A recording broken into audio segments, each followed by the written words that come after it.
Probability practice exercises 39 and 40. 39 asked us to compute the probability of flipping a coin and getting heads, given that the previous flip was tails. So we're really looking at the probability of flipping a coin and getting heads on that flip.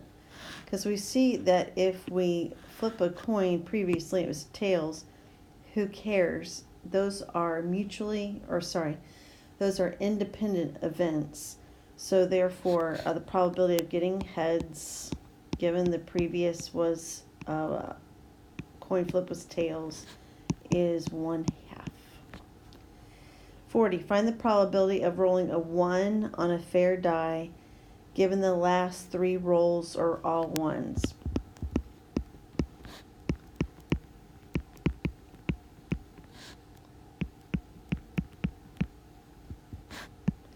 All right, I think we can agree that, again, these are independent events. It doesn't matter what happened on the previous rolls.